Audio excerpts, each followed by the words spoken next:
এমন একটা জায়গা যেখানে ঢোকার পর মানুষের হৃদস্পন্দন থমকে যেত। ফাঁসির মঞ্চের দড়ি আর ঠান্ডা লাল দেওয়ালের মাঝখানে দাঁড়িয়ে থাকতো মৃত্যু। কিন্তু এই জায়গাতে ব্রিটিশ অফিসাররা এমন কিছু দেখেছিল যা তাদের শিরদাঁড়া দিয়ে হিমস্রোত বইয়ে দিয়েছিল। মৃত্যুর ঠিক 5 মিনিট আগেও কোনো মানুষ আসতে পারে।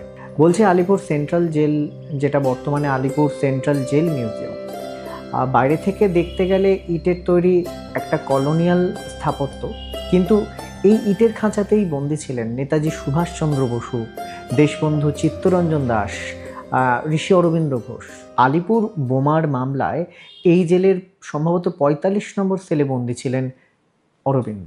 1x1 মিটারের একটা ছোট্ট ঘর, যেখানে কোনো আলো ঢুকতে পারে না, বাতাস ঢুকতে পারে না, সেই ঘরেই জন্ম হয়েছিল একজন মহান সাধকের। অরবিন্দ হয়ে উঠেছিলেন ঋষি অরবিন্দ।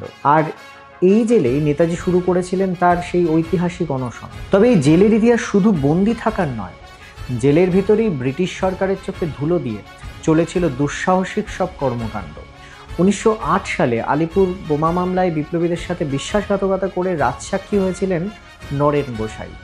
ব্রিটিশরা তাকে কড়া পাহারায় জেলের ভেতরে লুকিয়ে রেখেছিলেন।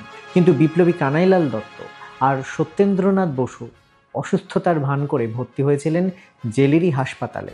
বাইরে থেকে গোপনে জেলের ভেতরে পাচার হয়ে এসেছিল 2টো রিভলভার। আর তারপর কড়া পাহারা আর উঁচু দেওয়ালের ভেতরেই একদিন কানে ভেসে এলো পরপর 2টো গুলির শব্দ।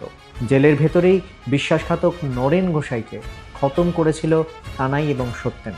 আর এর পরিণতি ছিল ফাঁসি। ফাঁসির দড়ি গলায় পড়ার সময় তাদের মুখে কোনো ভয় ছিল না, ছিল এক স্বর্গীয় হাসি। বিপ্লবী কানাইলাল দত্ত, সত্যেন্দ্রনাথ বসু, দীনেশ গুপ্তের মতো তরুণেরা ফাঁসির মঞ্চে দাঁড়িয়ে প্রমাণ করেছিল মৃত্যুকে তারা ভয় পায়নি। 15ই আগস্ট 1947 সাল তাদের আত্মবলিদানে দেশ স্বাধীনতা লাভ করে। আলোর রোশনায় স্বাধীনতা দিবস উদযাপন করি আমরা, কিন্তু আজও যখন আমরা আলিপুর জেল মিউজিয়ামের সেই ফাঁসির মঞ্চের সামনে কিংবা 45 নম্বর সেলের সামনে গিয়ে দাঁড়াই, তখন শান্ত বাতাসে যেন শুনতে পাই সেই তরুণদের নিঃশ্বাস। আর ইটের দেওয়ালে কান পাতলে আজও প্রতিধ্বনিত হয় একটাই শব্দ, বন্দে মাতরম।